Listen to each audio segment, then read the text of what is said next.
Di video yang sebelumnya, aku udah ceritain ke teman-teman soal perjalanan spiritualnya si Jaka. Hasil dari perjalanan spiritualnya itu nunjukin ada zaman sebelum Buto, namanya zaman Ratu. Jadi seluruh makhluk berakal saat itu namanya Ratu. Kalau zaman sekarang kan makhluk berakal itu namanya manusia. Terus apa hubungannya dengan kopi O? Untuk mengetahui hubungannya, pertama-tama kita bakal bahas dulu siapa itu sosok sang ratu yang sedang diceritakan ini. Ratu ini memiliki nama, tapi tidak satupun orang tahu siapa namanya yang asli. Kenapa gitu? Emangnya dia seorang kriminal sampai harus menyembunyikan nama? Emangnya dia agen khusus sampai harus menyembunyikan identitas seperti namanya sendiri? Kemungkinan banyak sekali yang bisa terjadi, dan mungkin aja di antara itu ada yang benar. Yang diketahui oleh publik adalah nama-nama samaran. Nama samarannya pun bukan cuma satu, tapi banyak sekali. Mengetahui namanya yang asli hanya akan mendatangkan celaka. Soal kenapa bisa celaka, kita bakal bahas kapan-kapan. Saat ini kita bahas dulu siapa sang ratu dan apa hubungannya dengan kopi O. Ratu adalah seorang makhluk berakal yang diciptakan oleh Sang Maha Pencipta. Tapi sebelum itu ada tanaman. Ternyata tanaman lebih dulu diciptakan daripada ratu. Jadi waktu ratu lahir di bumi, dia udah lihat bentuk bumi dan isinya yang sudah jadi. Artinya, ratu tinggal menikmati fasilitas yang ada di bumi. Ratu hidup di bumi sebagai makhluk hidup berakal yang diberi tugas untuk beribadah kepada Sang Pencipta. Untuk menjalankan misi itu, Sang Pencipta memberinya fasilitas yang sangat lengkap. Ratu heran kenapa tidak semua fasilitas itu dapat digunakannya. Hanya beberapa aja yang Ratu dapat gunakan untuk menjalankan misinya. Betapapun dia berusaha keras untuk mendapatkan keinginannya yang sangat didambakan, tetap saja dia tidak bisa memperolehnya. Hingga suatu saat Ratu paham bahwa dia sedang dilatih agar menjadi orang yang hebat. Karena orang hebat adalah orang yang ahli dalam menggunakan peralatan sederhana agar berhasil menang dalam menjalankan misi. Pertanyaannya, alat apa yang ia punya?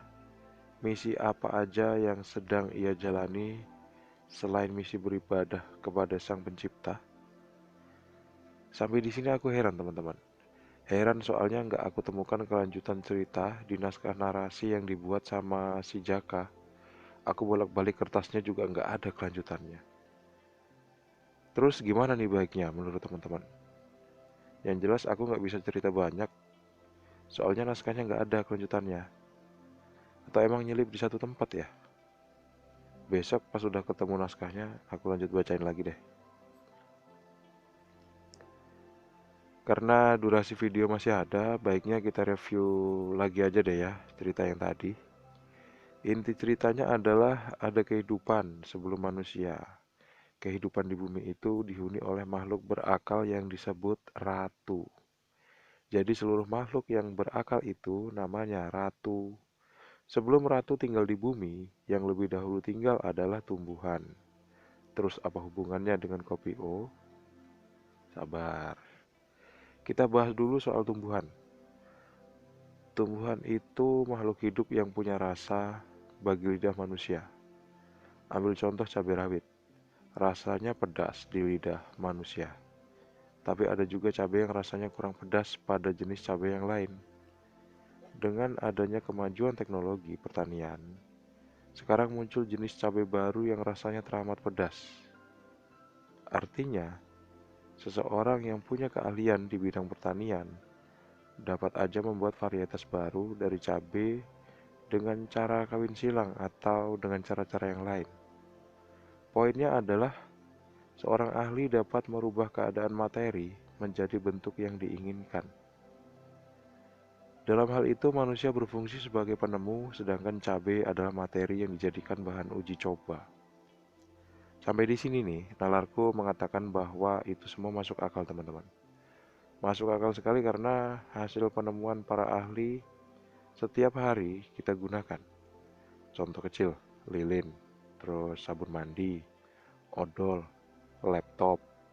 Semua itu hasil penemuan manusia yang ahli di bidangnya masing-masing. Berhubung naskahnya nggak ada, aku jadi bebas ngomong gini, teman-teman. Enak, jadi nggak selalu di frame sama Jaka suruh aku baca gini gitu gini gitu. Akalku jadi jalan ke arah zaman ratu itu, teman-teman. Ini semua karena contoh cabai tadi. Secara akal aku bisa menarik kesimpulan bahwa bila cabai bisa dibuat menjadi varietas baru, maka kopi juga bisa, karena cabai dan kopi adalah sama-sama tumbuhan. Dengan catatan itu hanya bisa dikerjakan oleh para ahli ya, bukan tugas aku, karena aku bukan ahli. Terus aku jadi berpikir bahwa jangan-jangan memang ada ahli kopi di zaman ratu. Bagaimana ya? Kok aku jadi penasaran nih. Moga-moga aja naskahnya ketemu besok. Kayaknya kita nggak bakal lanjutin lagi ceritanya di video ini, teman-teman. Kayaknya di video selanjutnya deh. Soalnya waktunya mepet. Oh iya, sampai lupa. Kali ini mereka ngopi di kedai kopi Labu Labi di Tanjung Pinang, Bintan Island, Indonesia. Yang ngopi ada Jaka, Mas Mul, dan Bang Abi.